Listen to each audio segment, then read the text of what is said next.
les pauvres. Lisons ce passage dans l'évangile de Luc, chapitre 21, versets 1 à 4.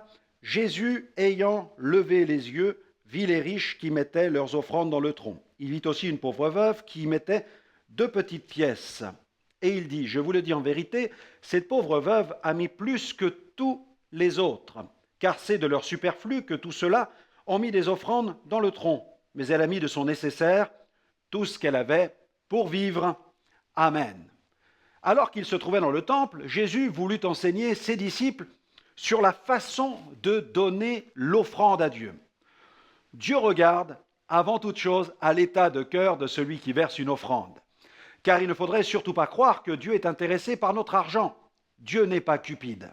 Cependant, l'offrande est un moyen dont il se sert pour nous tester, voire dans certains cas nous éprouver. Vous êtes-vous certainement rendu compte que si le cœur n'est pas ouvert, le porte-monnaie a lui aussi les plus grandes difficultés à s'ouvrir. Dans le cas présent, Jésus savait que cette veuve donnait de son nécessaire, alors que les riches qui défilaient en grande pompe semblaient ne donner que de leur superflu. Jésus reprochait aussi aux pharisiens de chercher à attirer l'attention du peuple sur eux lorsqu'ils apportaient leurs offrandes au temple. Ils allaient même jusqu'à louer des sonneurs de trompettes pour la circonstance. Jésus dénonça cette hypocrisie inacceptable. Dans Matthieu 6, verset 2, « Quand donc tu fais l'aumône, ne sonne pas de la trompette devant toi, comme font les hypocrites dans les synagogues et dans les rues, afin d'être glorifiés par les hommes. En vérité, je vous le dis, ils ont reçu leur récompense. Ne soyons pas comme les pharisiens. Donnons généreusement et avec discrétion à l'œuvre de Dieu. » Plusieurs passages de l'Écriture laissent entendre que Jésus donnait de l'argent aux pauvres. Lorsque Paul se rendit à Jérusalem pour exposer son évangile aux apôtres, il rencontra Pierre, Jacques et Jean. Tous ensemble, ils évoquèrent les progrès de l'évangile dans le monde et ils se mirent d'accord sur les grandes lignes stratégiques à adopter. Pendant que les apôtres basés à Jérusalem concentraient leurs efforts sur la ville, ils prenaient aussi soin des pauvres. De nos jours, la plupart des œuvres missionnaires observent ce principe.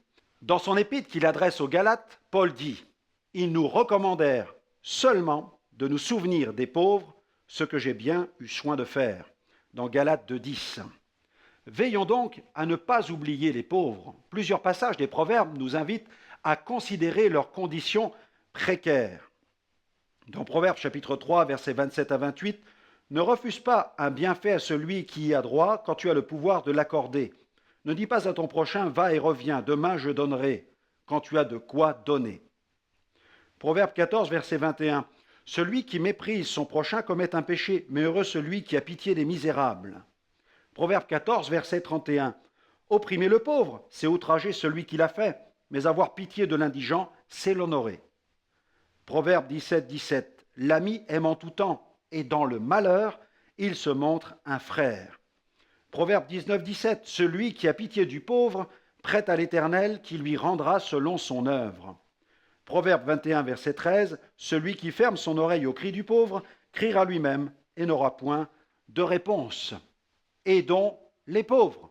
Et permettez-moi d'ajouter ceci, aidons les vrais pauvres, car malheureusement, de nos jours, beaucoup de gens profitent des failles du système. C'est du vol.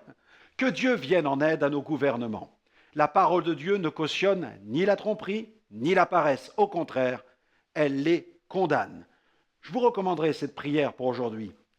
C'est aussi une action de grâce. Merci Seigneur de me conduire à toujours donner de tout mon cœur à celui qui a faim, qui a soif, qui est nu, afin de mettre en pratique ta parole.